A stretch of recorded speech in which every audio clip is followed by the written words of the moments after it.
Hi everyone, thanks so much for joining me. My name is Anne Logan and this is the I'vereadthis.com YouTube channel, and this is my video review of the book V by Kim Thuy. This is a novel and it's Kim's fourth. It's a translation from French, and Sheila Fishman is the translator, who's a really well-known Canadian translator here. Basically, it's about a young girl who has to flee Vietnam with her family from the war. And we basically just follow her as she grows up in Canada and lives her life and becomes a young woman, etc., etc. I think the most important thing to mention about this book is the writing. It is stunningly beautiful. You'll see that it's a very short book. It's only like 130 pages, and the margins are huge. I don't know if you can see that. So there's not a lot of text, so you can really race through this in an hour or something like that. But I don't recommend racing through it because every word is just chosen so carefully. You can tell it's more like reading a poetry collection than an actual novel.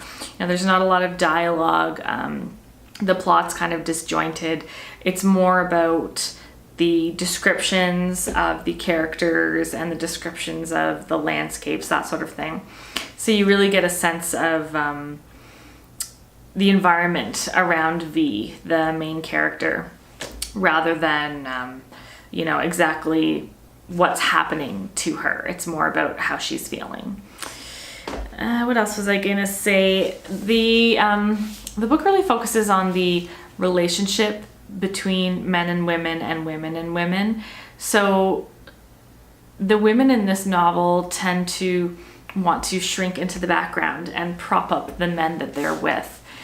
And the men themselves don't come off as very admirable characters, let's just say. A lot of them are very selfish and silly. But the women are the true heroes in this. They endure so much quietly. And their strength of character is really what lends the novel its beauty, I would say. So that's kind of good to keep in mind.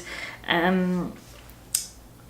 think people who like to read about the way that the genders interact, and the female relationships in this book are really quite lovely as well. So for those people that like to read about just like relationships in general, I think will like this book.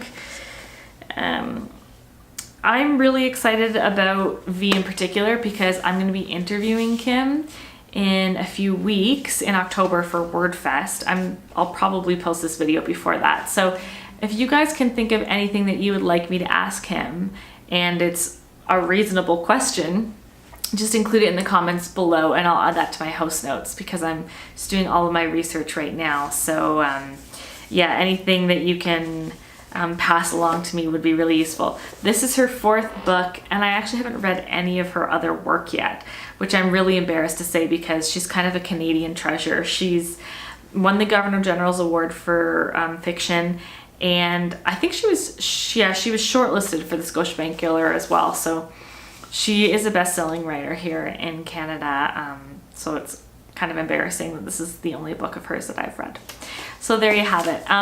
Another really fun aspect of this book is the fact that Kim includes these really, beautiful little descriptions of Vietnamese delicacies. Food is kind of like a reoccurring theme throughout the novel. So I thought I would pair my book review with a chocolate review. So this is kind of embarrassing. I only have 3 squares of this chocolate left, and I didn't even just buy this one chocolate bar. So you probably can't see this, but this is by Master Chocolat, which is Bernard Callebaut's second company. His first one is still underneath his name, Bernard Callebaut, but that actually went into receivership, so he's not connected with that business anymore. This is his business, Master Chocolat. And he has a booth at the Calgary Farmers Market. So I was, awkwardly hovering around that booth yesterday because they have all these free samples of like really awesome chocolates. And I scarfed down a bunch of those, and then I felt bad, so I bought a bunch of chocolate, including this one, which was like a little milk chocolate crisp, like a crispy bar. Do they still make those? I don't know. But it was really delicious, and the ingredients are really wholesome. You know, it's really good quality chocolate. Maybe it's organic. Who cares? It's delicious, and I highly, highly recommend it. I like to read local. I also like to eat local. So if I have to eat chocolate, it's gonna be Calgary chocolate. Highly recommended. Yeah. Oh, Smokey isn't here, so I can't give you a visual update on her, but she's doing really well, and she wants to thank all of you for your kind comments. She continues to thrive as an only cat in our household. So there you go. I hope to record another book review soon. I'm doing a ton of reading right now in anticipation of WordFest, so I'm quite busy, but I'm trying to keep up with my reviews. So if you guys have any comments, please leave them below, and I will talk to you soon. Bye.